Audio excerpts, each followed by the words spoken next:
My guest today is Vernon Foster. He's a member of the Klamath Modoc, Yahooskin Band of Snake Indians. You get Close it right? enough. Close enough? Yeah. Okay. All right.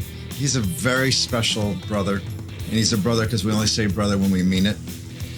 For over 40 years, he's been an advocate for human rights and indigenous causes. He founded Buffalo Heart and Red Road Journeys to share ancient wisdom and promote healing and personal growth. Vernon's teachings on spiritual connection and self-healing inspire people to find balance, health, and happiness.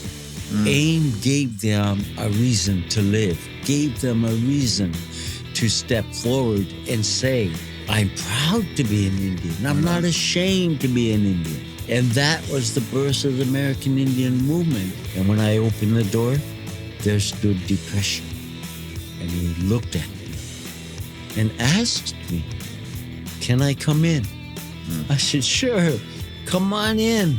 I want to issue a challenge to listeners right now to take a stand. Take a stand and go face to face and toe to toe with it. She took the back of her hand and she backhanded me so hard, it cut my lips. Her wedding ring cut my lip, which I carry the scar today.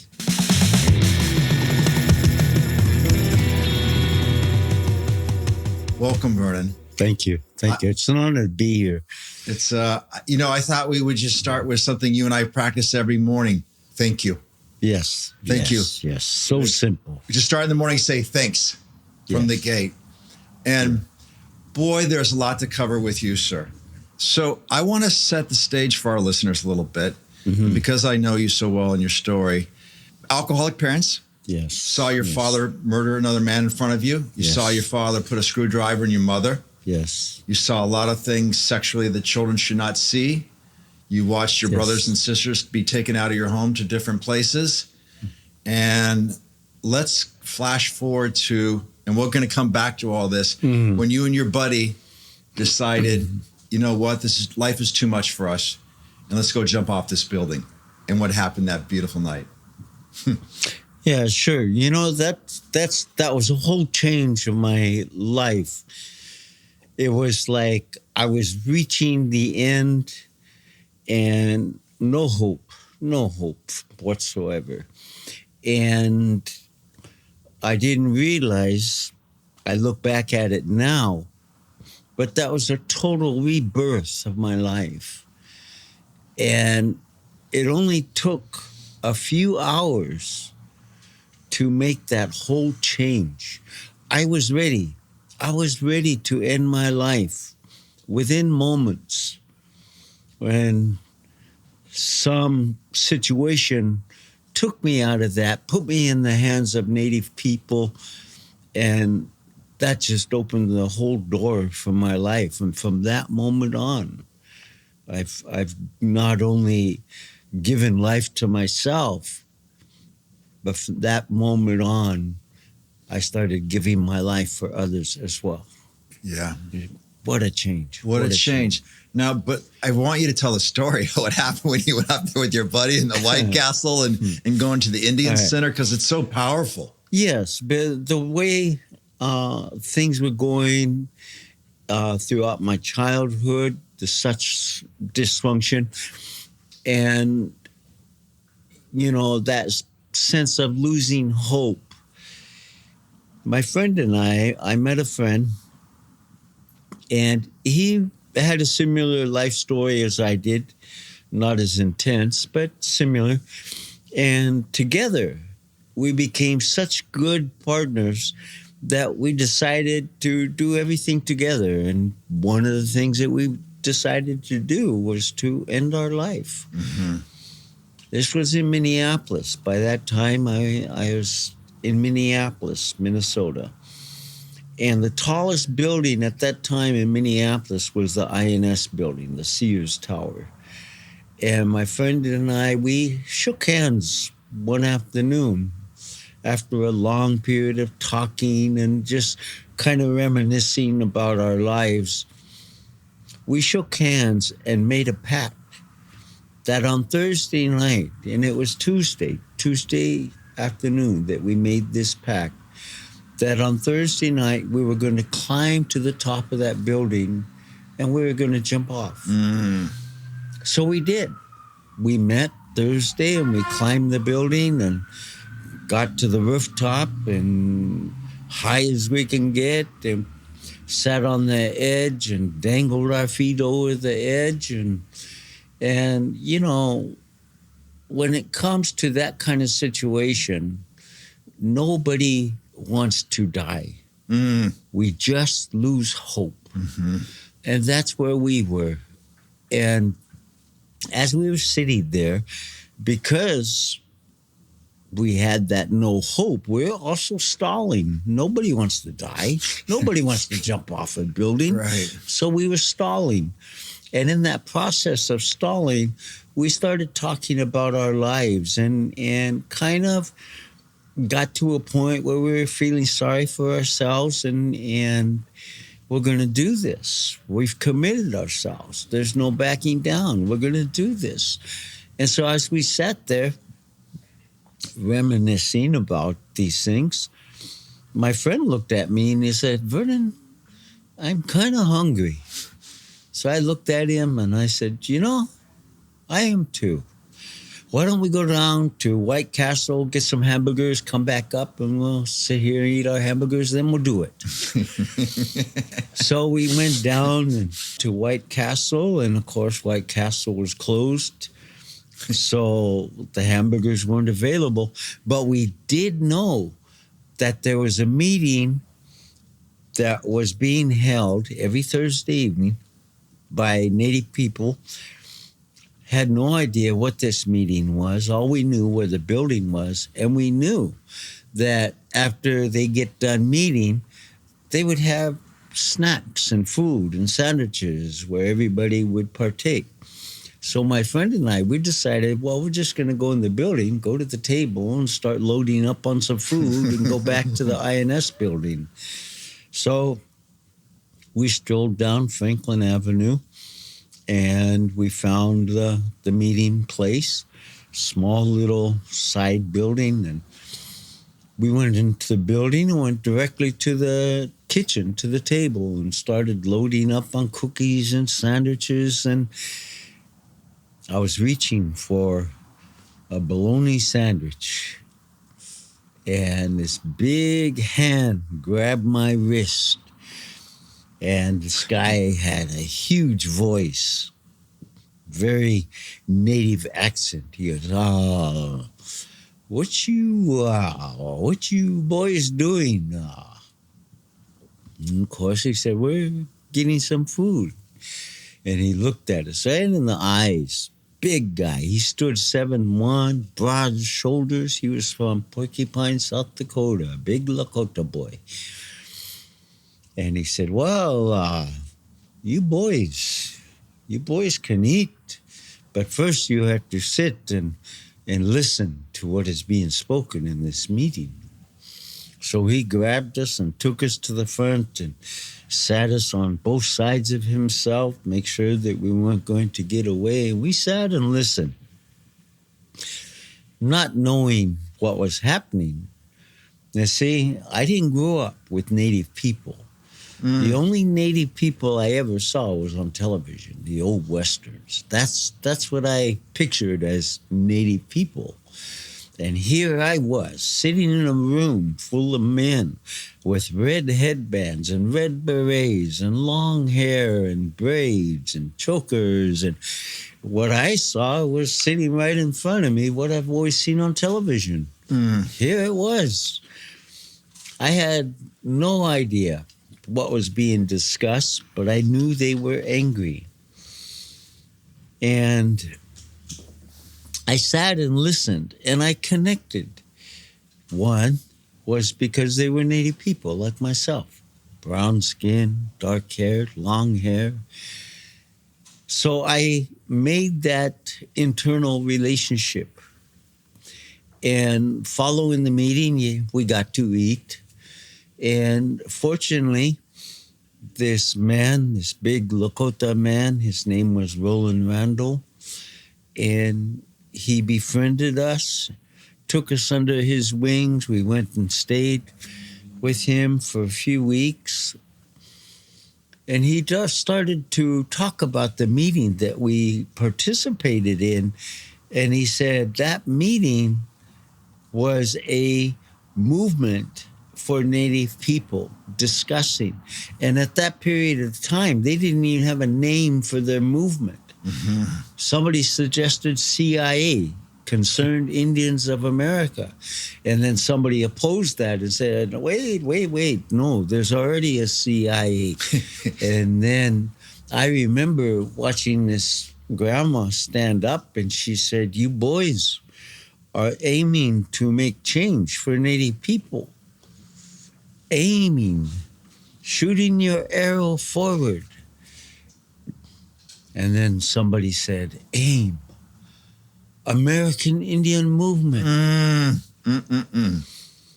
So at that period of time, the meeting that I was sitting in was the birth of the greatest movement for Native American people in the history of America. Right.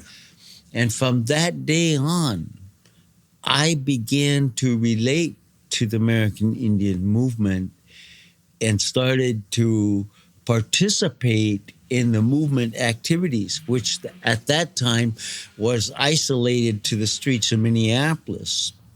They were starting to monitor the city police, who was taking Indians out of the bars, taking them down to the Mississippi River and beating them, and then taking them to jail. So that was called the AIM Patrol. That was the first AIM movement that happened. And as that happened, the popularity of the movement started to grow national. And so they started calling AIM people, which we referred to them at that time now, the AIM people to the West Coast for the fishing disputes and forest disputes, and started to travel outside of the city of Minneapolis to where AIM grew so big and so quickly that people started to recognize the quality and what the movement was all about, making change for Native people, giving Native people a voice. And, you know, I saw for myself so many men and women put down the bottle and sobered up, because the first time in history we had something to reinstill the pride that we had almost lost in Native people. AIM gave them a reason to live, gave them a reason to step forward and say, I'm proud to be an Indian. I'm not ashamed to be an Indian. And that was the birth of the American Indian movement. And from that moment, my friend went back to the reservation where he came from, but I continued to stay involved with this movement. So the movement saved my life. Right. And because of that, I dedicated my whole life to the American Indian movement. I was born into the movement, I can say, because that changed, and that was a birthplace of my life to the day I die, and I'm still here. And so is the American Indian movement. The longest lasting movement in America. The Black Panthers, they eventually fell by the wayside. The Brown Berets eventually broke up and fell away. The Weathermen, which was a white political anti-war movement, eventually went away. But the American Indian movement survived. And because it survived, it had many arms, many chapters. And the whole premise behind the movement that helped make that change was it was a movement that utilized what we consider confrontational politics. And that was Wounded Knee. That was Right. the takeover of Washington, D.C., Bureau of Indian Affairs, and all the occupations that we started to do. Not only was it bringing a voice to Native people, but it was making change, political change. And from that movement, we were able to develop the largest and the first ever Native American housing project. We bought a housing project for $1 from the city of Minneapolis, a 1,200 room complex, and we bought it for $1 and turned it into the biggest Native American housing program. We developed a law center. We developed Native American studies in colleges and universities. We went into the prisons and started to develop spiritual programs in the prison system. So AIM not only made change, but had made a great contribution to where we are as Indian people. Wow. Not everybody, not all Indians supported the movement. You have your government Indians, which were the tribal councils and the tribal chairmen. In fact, they had a special word for the American Indian movement, AIM for AIM, and for those that were being puppeted by the government, we were AIM assholes in moccasins. Oh, wow. So there was an opposition even within our own people, but we are still here. Right on. We are still AIM. We are still developing programs. Yeah, that's beautiful. At the 60s and the 70s, that was a period of time where we utilized, and we needed to utilize, to have a voice, this means of confrontational politics. Whereas today, this generation is using the education that AIM opened the door for. Oh, wow. To make political changes. Interesting. Yeah. Vernon, if I remember correctly, in my hometown of Phoenix, Arizona, you brought a lot of awareness around all the children that were killed there. Did I get that right? Yes. Could you walk our listeners through that? Because this is really... there was a time when, in my later years, jumping way ahead in my life, I became a leader along with Dennis Banks and Russell Means and them. I became a leader, and I was eventually brought in to be the executive director of the American Indian Movements for the Southwest region, which included Phoenix and Arizona and Colorado and different areas of the Southwest. Well, we were instrumental, and I had a strong, high profile and a strong voice in the Native community to make change in Phoenix. And one of those changes was that we brought attention to the Phoenix Indian boarding school that existed there in Phoenix. And we brought attention that there were hidden burials, which was the case for many of the boarding schools around the America and Canada. And so we found the incinerator where bodies were being incinerated. And so once the Indian boarding school closed, we went in and started to bring attention to these hidden burials and crematorium things and all of that. So that was one of the programs that we helped bring attention to. The Indian Phoenix Medical Center. We brought attention to how people were being treated by the medical staff, which, by the way, Indian Health Service was a part of what we call the Commission Corps. It's the Corps of the Navy. Right. And so one of the changes that we made was in the Commission Corps, they would wear their naval outfits in the hospital, whereas we made such a fuss over that they negotiated in wearing the uniforms only on Wednesday would they wear their uniform. Oh, right.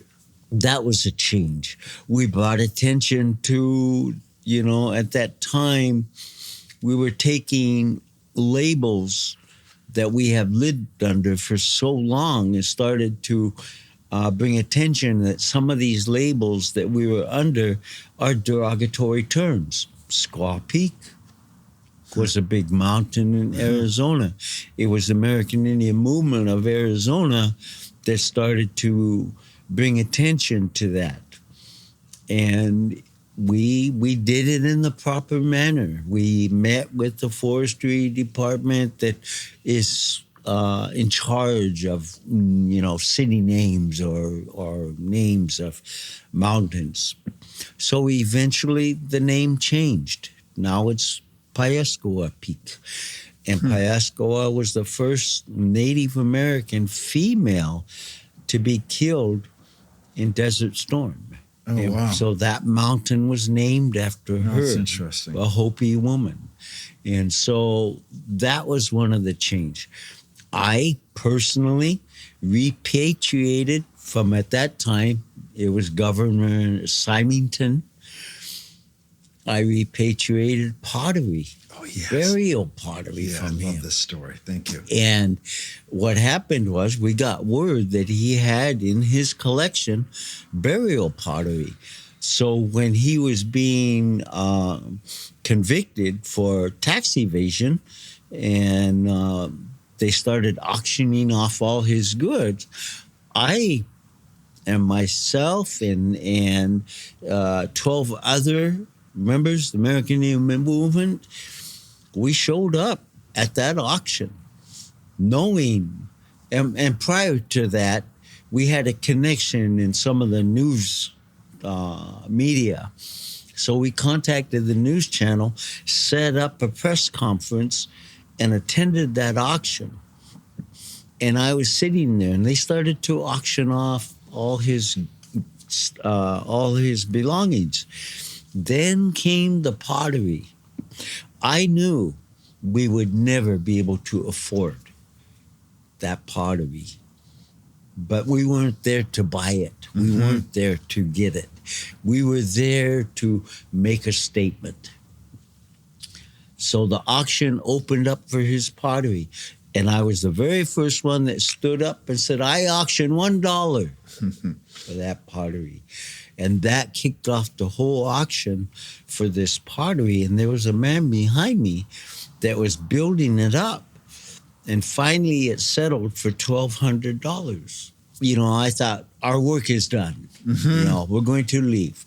So I got up and the group got up and we started to leave. And somebody tapped me on the shoulder and said, you better go out the side door. The media is crazy out there. So they took us to the side door. And when we were getting ready to exit the door, they kind of shoved me in this little room. I didn't know what was going on. I don't know if they were holding me to be arrested or what. Shoved me in this little side room. And here come a man that I didn't recognize who he was, carrying a box. And he came and stood right in front of me. And he looked at me in the eyes and he said, I think this belongs to you people. Wow. And he handed me that box, man. and I opened it up, and it was the pottery. Wow. So 2 of our AIM members were runners. They would run. And so we gave this pottery to them and said, take this back, because it came from Tucson. He said, take this pottery back to your people. And they took that box of pottery and they ran it by foot from Phoenix, Arizona to Tucson to the Tohoatum tribe in Arizona. So at that time, we were making great differences. Eventually I came and I helped the Nation of Islam, Farrakhan, and his group at that time were protesting the CIA that was distributing cocaine to the neighborhoods. And so I participated in that.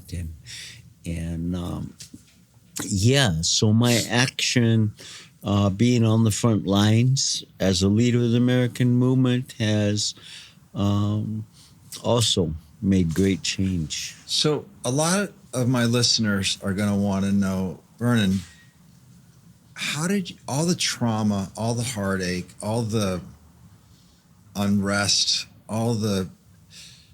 everything that was taken from you, how did you get over all that resentment and bitterness to be able to serve your community at a global level and have a good life? Yeah.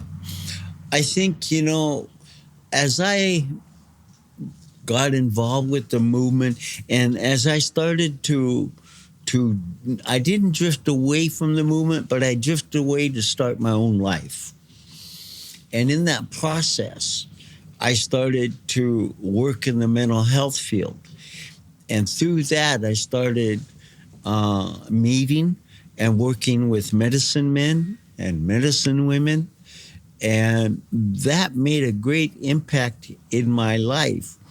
And the first thing that I was told is I have to have forgiveness. Mm-hmm. And I must begin to live with compassion. But it began with myself. I felt guilty. I was living with guilt because I was becoming successful in the things I was doing, and my family was still suffering in what they grew up with, which was the same thing that I grew up with. And, all through my life, because of the way I grew up, there was always a little man inside of me that said, there is something better. Mm-hmm. And one day, he spoke so loud that I had no choice but to listen. Mm. And I listened. Mm. And that's what made that change. That's what allowed me to find a way to forgive my parents for not being the parents they were supposed to be. Mm. And through that, I think that's what started my whole life. And I started to look at what my destiny was in life. It began with my name, Foster. It's not an Indian name, mm-hmm. Foster. So I started to research to see how that name came about to my family. It started with my great-great-grandfather, who at that period of time were being arrested and placed on the reservations or in Indian country. Well, there was a whole line of Native people that were given numbers and given names. And my grandfather stepped up to the table in front of the Indian agent, and he said, your name is going to be Johnson, Jonas, whatever it was going to be, an English name.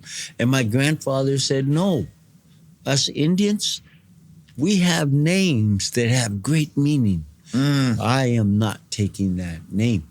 So, of course, at that period of time, to object to the Indian agent meant going to Oklahoma, which Oklahoma was Indian territory, which had the largest federal prison at that time.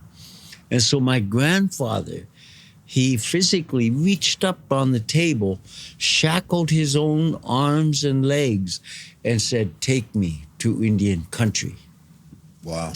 Well, at that time, there were so many Indians standing around that the Indian agent was fearful of an Indian uprising.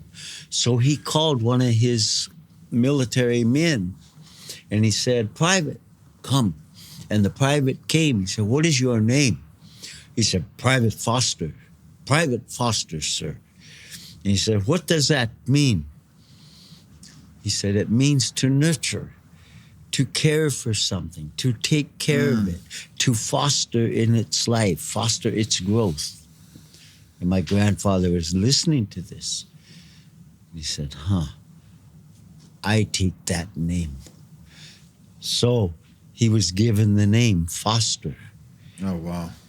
And so not only did I receive that name historically, but I was placed in foster care throughout my life. Eventually, later on in life, I became a foster parent, fostering over 250 children for the state of Arizona, not just Native children. We were the first Native American licensed foster home. So we took many children. Oh, wow. And now I look back at my name, that was my destiny. Mm-hmm. And now in my work, I foster those that need fostering. Those that are coming out of addiction, those that are coming out of abuse, those that are coming out of traumas in their life. And the beauty of it is being a Native person and having this platform and be able to bring in the traditional knowledge, the ancient knowledge, and the teachings to help people overcome modern day society in which we live today, the issues in their life. Destiny, Foster. Well, that's beautiful, man. Yeah. So, I think I got this right. You were working in mental health for about 7 years? Beginning for 7 years. I've always had my foot in the door in some way or another, whether it was working for an agency or doing staff development for an agency. I even worked with the top guns in Arizona to bring sensitivity to their training. So many capacities. I worked in the prison system with the inmates. And so my field of mental health has been a broad field. I worked here in Los Angeles for a short period of time in the City of Angels hospital and psychiatric institution.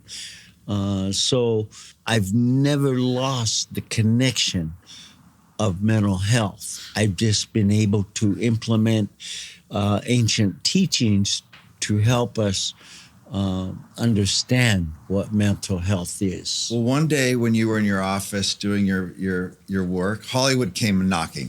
Yeah, right? Yeah. That was a time, I was very serious, and I worked with Family and Children's Services. And they were coming, a movie production company was coming to the reservation. And at that time, I was much younger and long hair. And I really had a nice look to myself, I guess, a Native look. And so everybody encouraged me, go audition. They were auditioning for a movie. And I had no interest. I had no thought.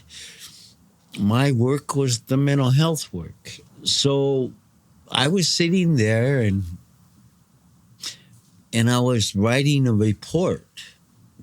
And all of a sudden I just felt like, what the heck? What do I have to lose? So I went down and I auditioned and I got the co-starring role. So I ended up taking time off of work. And for 6 weeks, I shot this movie with a very well-known production here out of Hollywood.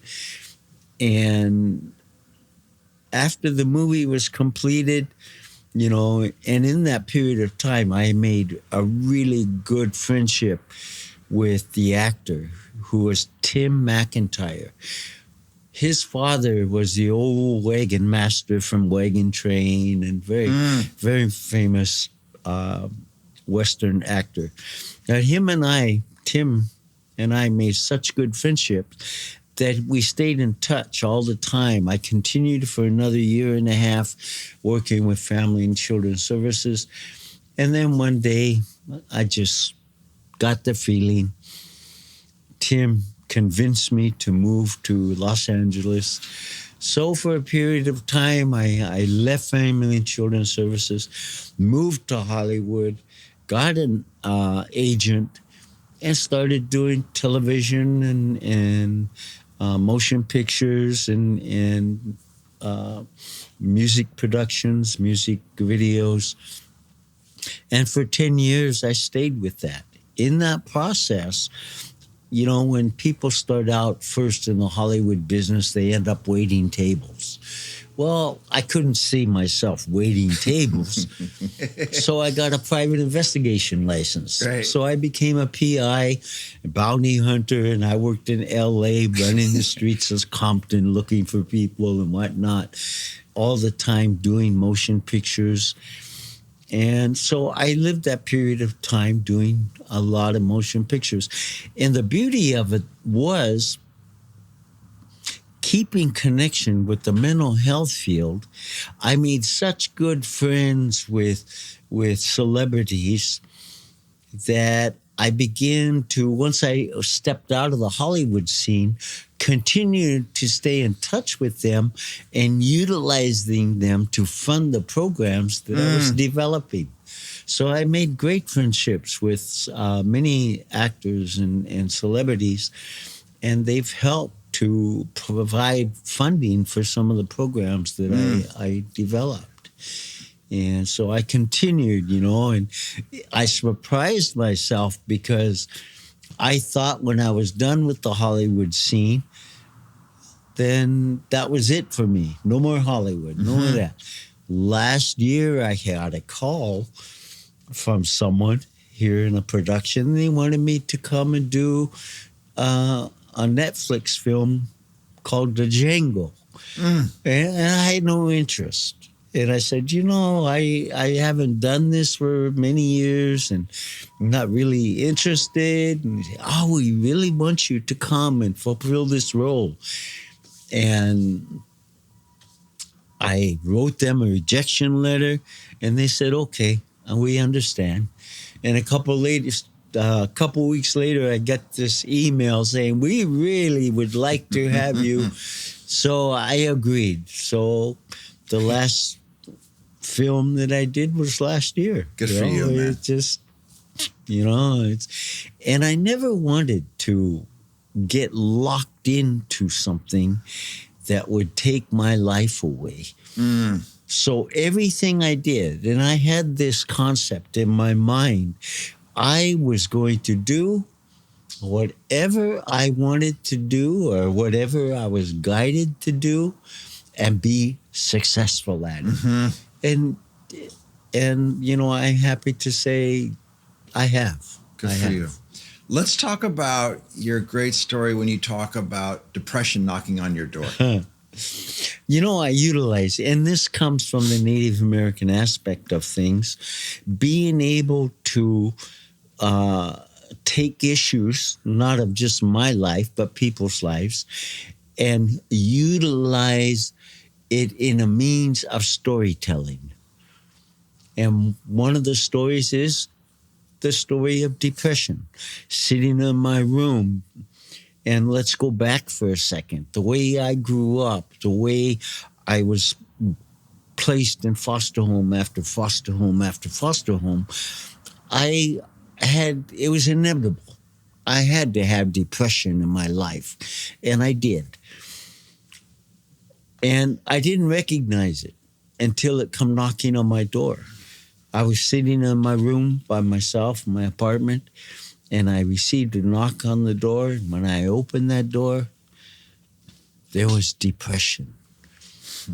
It didn't greet me by saying hello, good morning. It just came into my apartment, sat down on my couch, picked up my remote control and started flicking through the television channels, went and turned on the radio, went and made coffee, went to the bathroom, went and laid down on my bed, did whatever it wanted to do. Just took over. And when it was finished with me, didn't say thank you, didn't say goodbye, didn't say I'll see you later. It just left. And weeks went by, and I got the knock on the door, and I opened the door, and there's depression with a whole box full of groceries. Went directly to my kitchen, removed everything I like to eat, put in the cupboards everything it liked to eat, filled my refrigerator with all of its food, and again, took over. Did whatever it wanted to do. And when it was finished, got up and left. A few more weeks went by. Knock on the door. I opened up the door, and there's depression with black clothes, hangers full of clothes, suitcase. Came in, went directly to my closet, took down my white shirts, took down my green and red shirts, all my colorful clothes, and hung his black T-shirts and his black shirts and his black pants. But this time he was there to stay. That's why he brought all his clothes. And so at nighttime, we went our separate ways. I slept in my bed, and he slept on the couch or wherever he wanted to sleep. I got up the next morning, was sitting at the table, drinking my coffee, and in walks depression. And intuitively, I knew what depression wanted to ask me. And I didn't want to do it because I tried it. 3 times I tried it and didn't succeed. So I looked at depression and I said, come, sit down.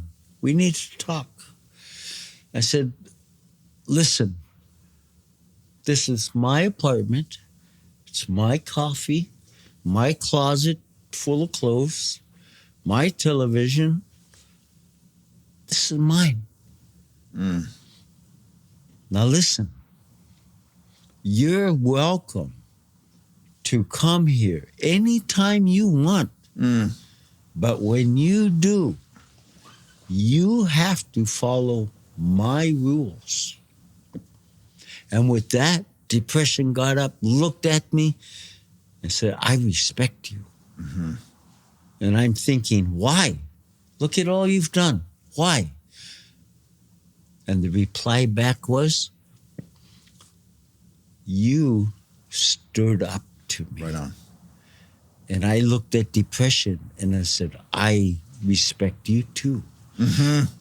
Because I know how much power you have. And with that, depression said, I am leaving. And it got up and left. Months went by, and I got a knock on the door. And when I opened the door, there stood depression. And he looked at me and asked me, can I come in? I said, sure, come on in. Depression came in. We sat down, had a good cup of coffee. I went and got my guitar. Depression helped me write 2 beautiful songs. I looked at my watch and I said, it's time for you to go now. Right on. And depression got up and left. Does depression come and visit me? Yes, because he's my friend. I made a friend. I made an ally out of what I've tried to make an enemy out of. And it's not just depression. It's anger. It's anxiety. And when you break it down, it's feelings and emotions. For years, we all try to push our feelings away. And when we try to push our feelings away, we start to try to make an enemy. And when we make an enemy of our feelings and emotions, we are making an enemy of ourselves.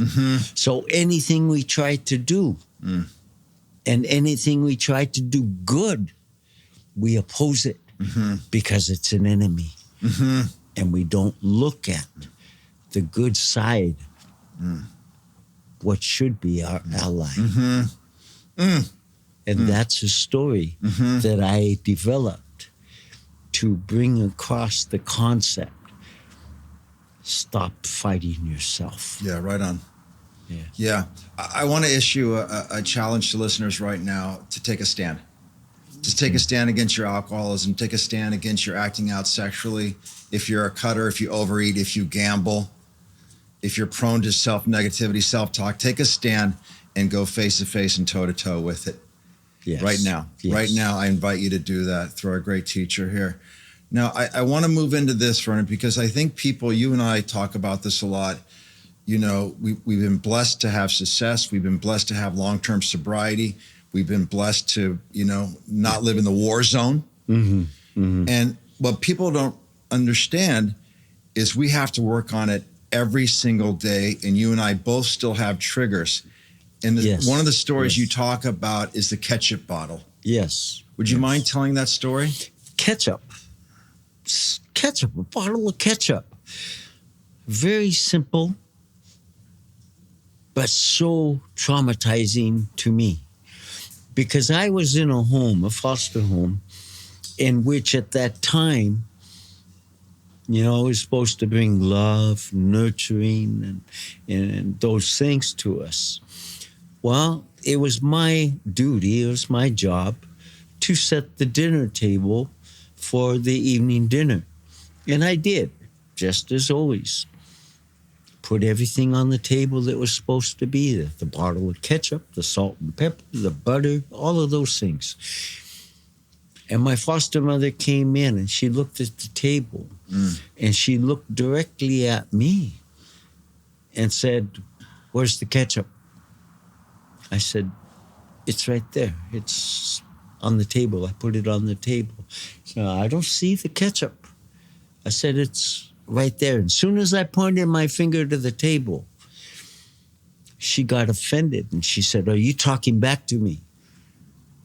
I said, No, I'm just showing you. And it's just, "Well, it sounds like you're sassing me." And at that moment, she took the back of her hand and she backhanded me so hard, it cut my lips. Her wedding ring cut my lip, which I carry the scar today.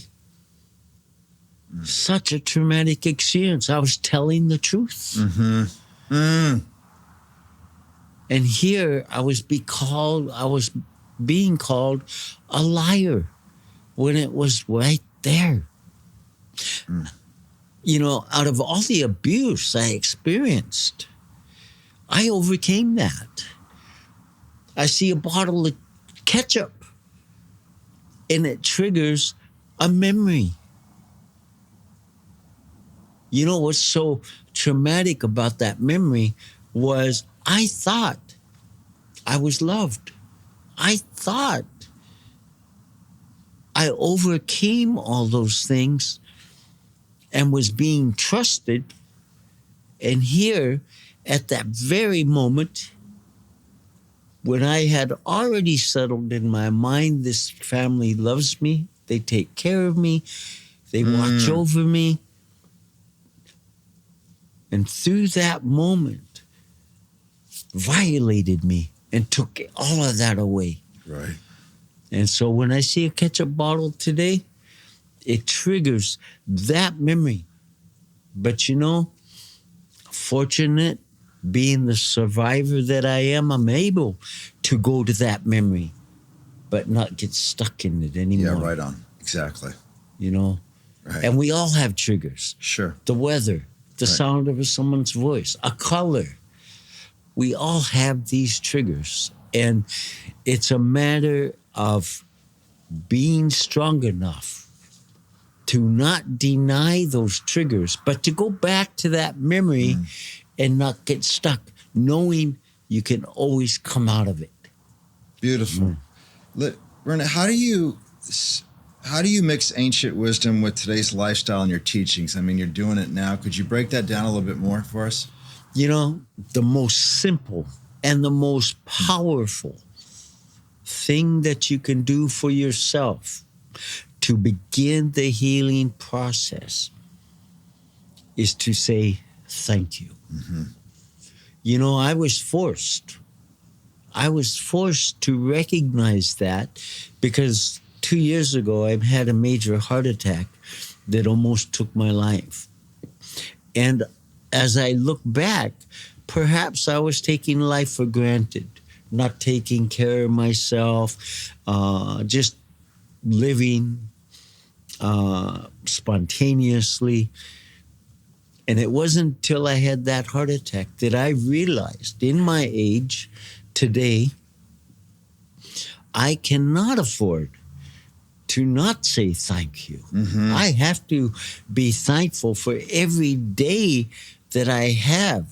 So no matter where I am, the moment I open my eyes, the words come out of my mind, of my mouth. Thank you. And because I've turned that thank you into a way of life, not something separate, but I've made it a way of life, just as we make brushing our teeth a way of life, something that we do without thought, to say thank you. And I don't have to give and break it down for everything that I'm thankful for. If I'm sincere in saying thank you, this great spirit, creator, knows everything that I'm thankful for.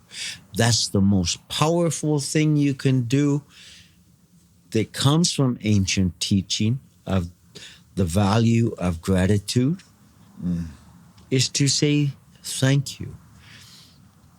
And you know, that's the most powerful and the most simplest thing you can do that comes from ancient teachings that you can do on a daily basis in today's society. And everything after that will fall into place. Beautiful. Thank you, brother. Why are traditional ceremonies like Sundance and Vision Quest so relevant now? When we really look at it, the Sundance, the ghost dance, ceremonies, our language, stories, our language, those are only physical attributes that remind us of the path that we live. Without those things, you still have spirituality. But these things help us to remind us and to enhance our spiritual growth. Because for whatever reason, as human beings, sometimes we have to see it. Sometimes we have to feel it to believe it. And that's what these things are. It's like I can be an ordained minister, know the hymns, know verses from the Bible, lead people to the altar, but that does not make me spiritual. Right. I can have all these ceremonies, but these ceremonies and all these things are not going to make me spiritual. What makes me spiritual is how I live my life. And living your life with values. Living with values makes you spiritual. Today, spirituality has become a separate component to the way we live our life. Native people, there was only one way of life, and everything that we had included, and that was our spirituality as well, was included into that way of life. Then we were introduced to a new way of life. We adapted, but in this new way of life, we began to learn to put our spirituality outside of our way of living when it should all be one. So even our listeners, if you're out there living a spiritual life, you're like our indigenous people. You now find yourself living in two worlds. Yeah. And to find that balance. And that balance is simple. That balance is living a life with values. And if you live your life with those values, That includes happiness. That includes means and ideas and concepts, how to overcome issues that we're faced with every day. It's all in one package, you know? We have to live it. We have to live our ceremony. And, you know, I came up with a quote many years ago that carries so much weight. And that is, on the spiritual path, we must be willing to compromise our lifestyle to accommodate our spiritual path.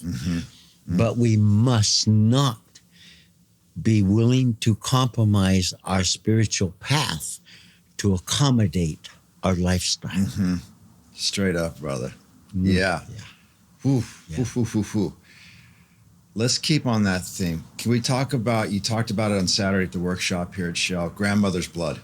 Yes. That was powerful, man. You know, this is really important, especially in this day of age, where men are trying to reclaim their masculinity. Women have already started that movement. They started to recognize the female in themselves and the power that they carry. But it's time, us men. And so one of the things that I share is, let's go back into a male lineage.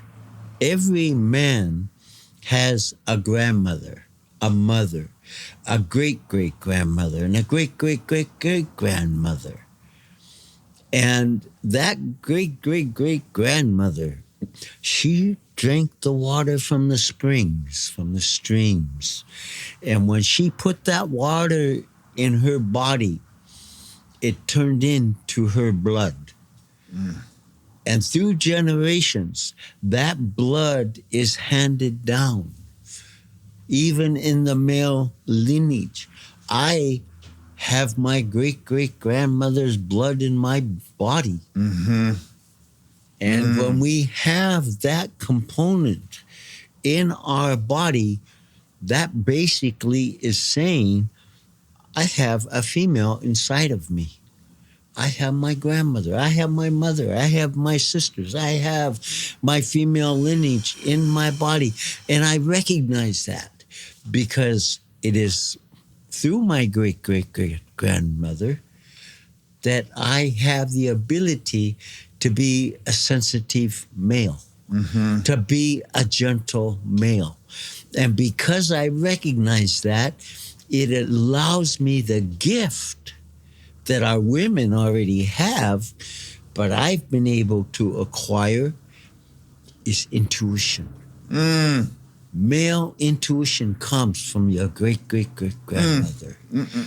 And so I recognize these sides of me, which allows me to respect our women and to see in the traditional manner our women being our sisters, our life givers, allows me to respect them, but it also allows me to recognize the female inside of me without losing my masculinity. That's very important for us men today.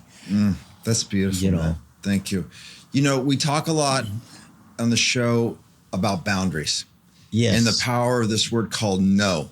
Yes. And I know for you, you started with this earlier, as more success came, you've always remained humble, but you had family members that didn't choose this path of awareness. Yes. Of reconciliation, of forgiveness. And you know, we talked about compassion and detachment and, you know, kept giving them 50s. Right. And then can you kind of walk through people when you have to say no to people and we need to take a break and Well, you know, and as Native people, we are taught never pray for yourself because somebody else is praying for you, which covers your prayer. You know, yes, I realized in time that I was enabling my brothers, enabling my sisters to continue their lifestyle, which was alcohol, partying, drugs. Because there was something missing in me. And that was the need to be accepted, the need to be loved by your own family members.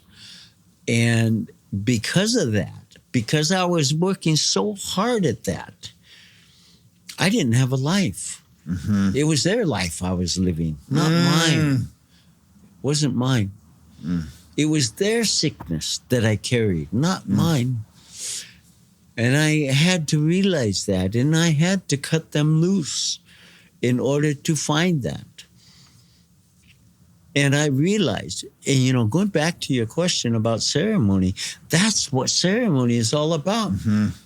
I can't drag them to become healed. I can't take them and force them for their own healing. So what I can do is during ceremonies is sing for them, pray for them, offer for them. Those are the things that bring ceremony is about. And one day, just like our prayers are answered, not on our time limit, but on Creator's time limit, perhaps one day, my brothers and sisters, they will stop that. And the beauty of it is, even though I'm not bonded with my brothers and sisters, and I don't know them that well, because once we were separated as children, we didn't know each other.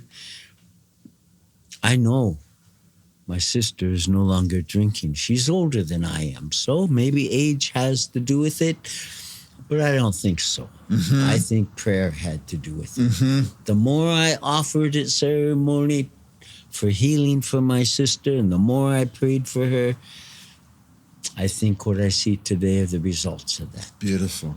So, Vernon, one of the many accomplishments you've done is, I believe, if I got this right, in every prison system, there's a sweat lodge now. Yes. There was many people involved with that. I was just a part of helping out where I could. But yes, talking about the sweat lodge, before I talk about the prison system, I think it's important to know that in America, you have the National Veterans Association out of Washington, D.C. And it is through the sweat lodge that they begin to recognize not just Native American veterans, but for all veterans, that the sweat lodge has become one of the most successful cures for dealing with post-war syndrome. Wow. Yeah. Walk us through the benefit of that in your teachings and doing the sweat lodge. And by the way, Vernon's got a sweat lodge coming up here pretty soon if you want to DM me and get some information on that. Yes. Well, the sweat lodge is very ancient means that Native people we use to purify our mind, our heart, our body, and our spirit. It has always been used. The warriors used it before they went into battle. The hunters used it before they went into to hunt the buffalo. Today, it's still utilized, and we utilize it. I've used it many, many times before I met with the governor of the state or with some diplomatic meeting. So it's a means. It's a means through the sweat, and it's such a ceremony that takes time to define all about it, but it is a place in which we physically take the toxins out of our body through the sweat. And through that, we begin to purify our mind and purify our heart and begin to seek those changes. It's a place of prayer. Oh, beautiful. Just like for some, the church is a place of prayer. Well, this is our church. It's a place where we go to pray and to make connection. And we often say in Indian country, people go to church to talk about God. We go to the sweat lodge to talk to God. Oh, beautiful, man. Beautiful. So I did a sweat lodge with you. Yes. The first time I've ever done one. And, I'm a pretty good shaped guy and can handle some extremes. And it's getting hot in there. Yes. And we're trying to hold the tent up. And you're just cool as a cucumber. How long did it take you to get cool as a cucumber? Well, I think, and I can't really explain what happens, but I get to a point where when I'm in the sweat lodge and the heat is so intense, my body and myself start to cool down. Yeah. And I don't know, I can't explain it, whether it's a scientific thing or if it's just something that happens, but and I think it's the power of prayer. A lot of times people make the sweat lodge so hot, it becomes distraction to prayer. Right. And so when I go into a sweat lodge with people, I try to not only make it comfortable without losing the protocol or losing the intention of it, but to allow people to be able to pray, to be able to bring that across without distraction. You make a sweat lodge so hot, people are going to focus on the heat. Right. And then they're going to get scared or they're going to get claustrophobic or prayer isn't in their mind. So, it's a place of prayer. It represents the womb of Mother Earth. So not only do we go into the sweat lodge to take a journey to the four directions, but by the time we come out, it should be a rebirth because we are returned to the womb of our mother. Oh, that's beautiful. So a lot of parents listen to the show. They've got children, teenagers. They don't know what to do anymore. And they're drinking or they're stealing or they're being abusive or running away or different things. Or, obviously, the drugs are so strong now. You know that better than anybody. Right. What advice do you have to the parents to talk to their children? What counsel do you have to them, Vernon? I think it's so vital, first of all, that we look at our children. We are only caretakers of them. They do not belong to us. They are not our possession. But part of the colonial system is to take possession of things. My car, my house, my wife, my woman, my child. And they're creators. They belong to Creator. Creator gave us children to take care of. Sometimes we do a good job. Sometimes we do an awful job. There is no parent university. But getting back to your question, listening to our child, not cutting them off when they get angry at us, but listen to why they're angry. We don't listen. Even as adults, we don't listen to each other. We don't let each other finish our conversation without throwing our opinion in or cutting them off. And that's so vital because part of the healing process is sometimes people just need to be heard. Right on, brother. And once you hear somebody and start listening, you can prevent from the escalation of confrontation. Because whether somebody is angry, anger is a feeling. It's an emotion.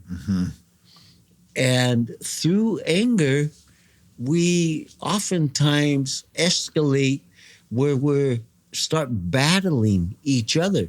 If we just sit and listen and understand that what that person is saying to us, whether we like it or not, whether we want to hear it or not, it's an expression. They're expressing that. Anger is coming out. Let it come out. Don't swallow it. Because if you swallow it, it's going to contaminate. It's going to manifest. You're going to become sick. Right on. Allow each other. And that's what we need to do with our children. You know, there was a time MTV was popular. And all our kids wanted to do was sit and watch MTV. And so we fought it. We fought it a long time. Why do you sit here? Why do you sit here and just listen all day long? All you want to do is watch MTV. Then we got amongst ourselves and said, wait a minute. Let's stop fighting our kids. Right. Let's encourage them. Why sit here and watch MTV? Why don't you go get on MTV?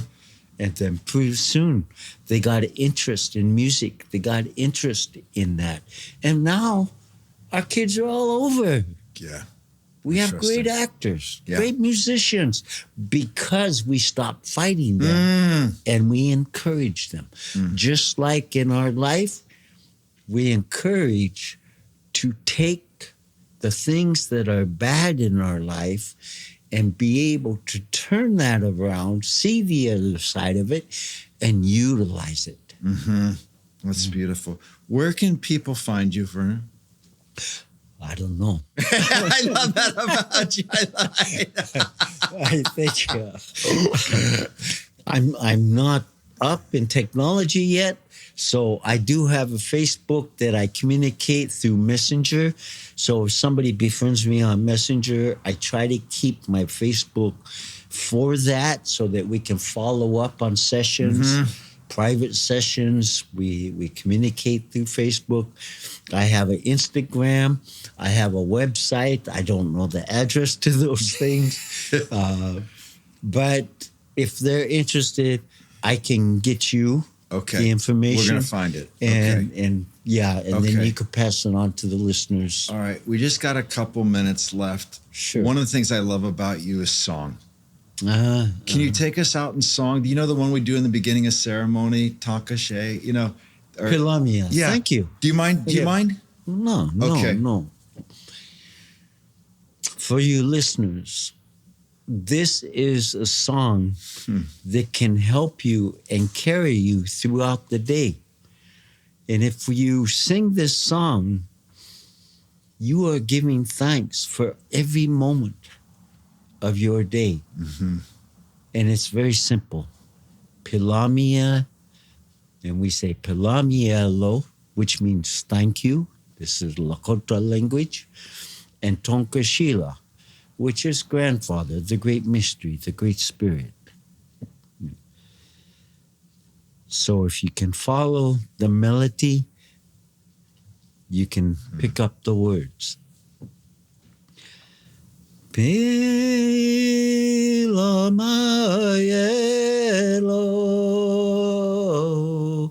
Pilamayelo,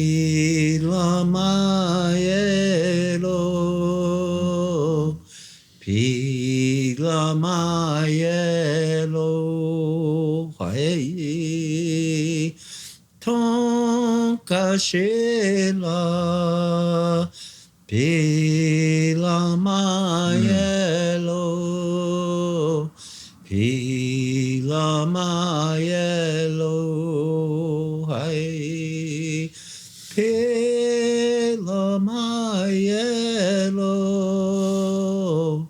Pilamayelo,